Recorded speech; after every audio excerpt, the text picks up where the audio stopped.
gens, est-ce que vous allez bien? Sinon moi ça va. Nickel, alors vous me connaissez sûrement pas, je suis Melissa Nan ou Mel NG, c'est comme vous voulez. Alors je fais cette vidéo pour vous raconter le jour tragique où ma famille et moi on a failli perdre la vie. On a failli y rester, mais avant de commencer, lançons le générique. À tout à l'heure, générique. Quel but? Comment dans la mêlée c'est reparti. Je vais les capousser, ensuite j'ai bien dormir. C'est en bas qu'on a planqué le piste. Donc tu fermes ta bouche ou c'est pas le temps le pif. Tous les jours moi je suis dans.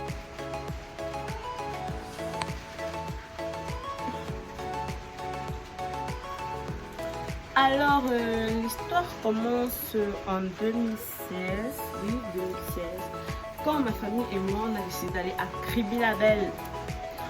Voilà, Kribi-la-Belle c'est une attraction camerounaise, genre tout le monde y va, voilà, tout le monde y va. Et nous on avait décidé d'y aller.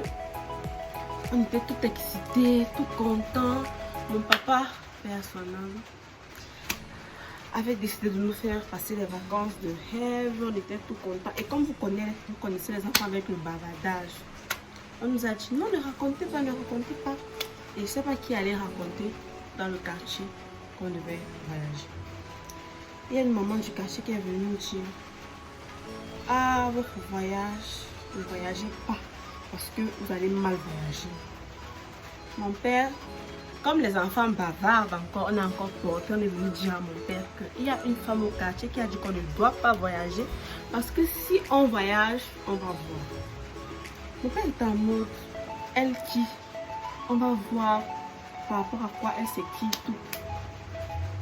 C'était plus ça, les chats commençaient à miauler dans la maison. Les chats commençaient à miauler, genre tardivement. On avait qu'un seul chat. Et on ne savait pas d'où les miaulements venaient. Donc notre chat miaulait, il pleurait avec d'autres chats en fait. C'est ce que nous on s'est dit. Et puis quand on s'est rendu compte que voilà, c'était pas ça. Alors la nuit de notre voyage, je galère avec la caméra, je galère avec cette caméra. La nuit de notre voyage, il y a des chats qui miaulent. Les chats pleurent, ils pleurent. Mais on ne comprenait rien en fait. Ma famille et moi on était là. D'habitude les chats ne miaulaient pas. On avait qu'un seul chat et il ne miaulait même pas. Les gens parlaient déjà, mais notre père étant croyant, il nous disait voilà, on va voyager et tout. Voilà, c'est comme ça qu'on arrange nos affaires. On était toujours gai, mais il y avait un truc en moi qui avait peur, vous voyez. Pas en fait peur, c'était comme un sixième sens qui me disait que voilà, l'affaire c'est là. C'est galère avec la caméra. C'est comme ça que malgré les gens qui nous ont demandé de ne pas voyager, malgré les chats qui miaulaient, malgré mon sixième sens, ma peur de quelque chose qui pouvait se passer, on a quand même décidé de voyager. On prend la voiture, on met toutes nos choses, on roule. Arrivé à un moment, il n'y a plus d'air dans les roues. Il n'y a plus d'air dans les roues, je vous dis. C'est comme ça qu'on s'arrête à...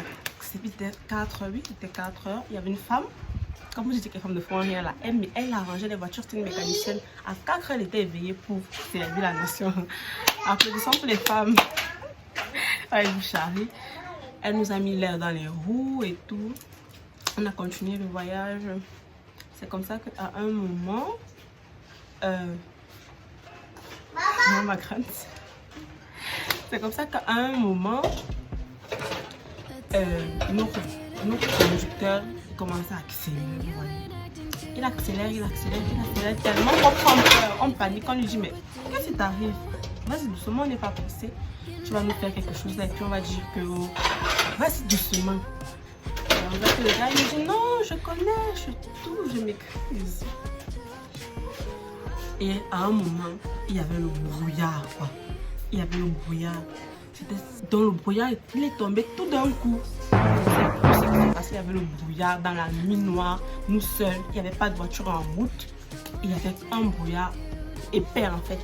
C'est comme ça que il y avait un camion derrière nous.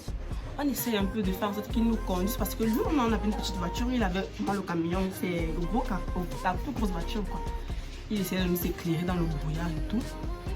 C'est comme ça que nous on essayait de rouler à son allure. On essayait de rouler à son allure. Il faut savoir qu'il était devant nous. À un moment, on n'a plus vu le camion. On dit mais parce que le camion qui nous éclairait, il n'est plus là. On va faire comment?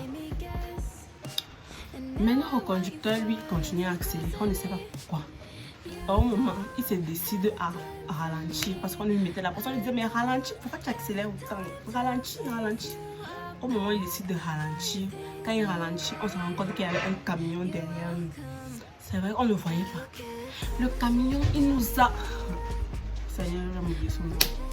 Le camion, il nous a balancé. Donc, il nous a balancé, il nous a cogné de toute façon aussi violente que il nous a balancé. Pap, on s'est retrouvé grave en train de, on va pas dire voler, mais vraiment partir à une vitesse plus rapide en fait. Et là, c'était pas la fin de notre supplice.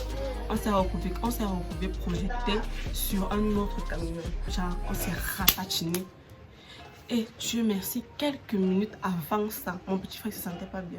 Il voulait dormir, mais il n'arrivait vraiment pas à dormir. C'est comme ça que notre père, on lui demande de nous renvoyer l'enfant derrière.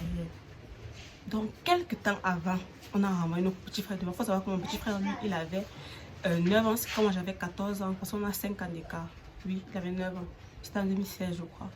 Donc c'était encore un enfant quoi. Et mon père il ne savait pas faire avec les enfants parce que les hommes savent pas trop faire avec les enfants. C'est comme ça que nous on le prend derrière.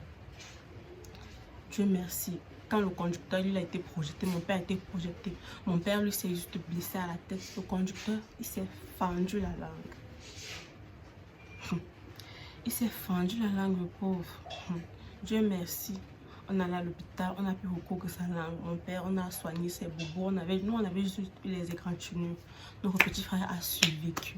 Franchement, quand vous avez un sixième sens, quand vous avez ce sixième sens-là, écoutez-vous, parce que souvent, c'est la vérité. Priez. Même si vous ne croyez pas en Dieu, même si vous croyez juste en vos ancêtres, même si vous croyez en quoi, si vous savez qu'il y a quelqu'un qui a fait ce monde et cette personne vous dépasse et vous surpasse, priez. Dites, toi qui as fait le ciel et la terre, protège-moi. Même si vous ne croyez pas à quelque chose en Dieu, machin. Franchement, je pense que c'est vraiment la prière qui nous a sauvés cette fois-ci-là. Voilà, c'était tout pour aujourd'hui. Je vous retrouve la semaine prochaine, un dimanche, parce que j'aime les vidéos du dimanche sur cette chaîne. Alors, ma chaîne elle est nouvelle, c'est Melissa NG. N'hésitez pas à me suivre parce qu'on va faire des vlogs, on va faire des versus filles, garçons, on va faire des story time comme je viens de vous en faire une. N'hésitez pas à liker, commenter, partager ma vidéo. C'est la seule, c'est la première. Merci, je vous aime. Bisous.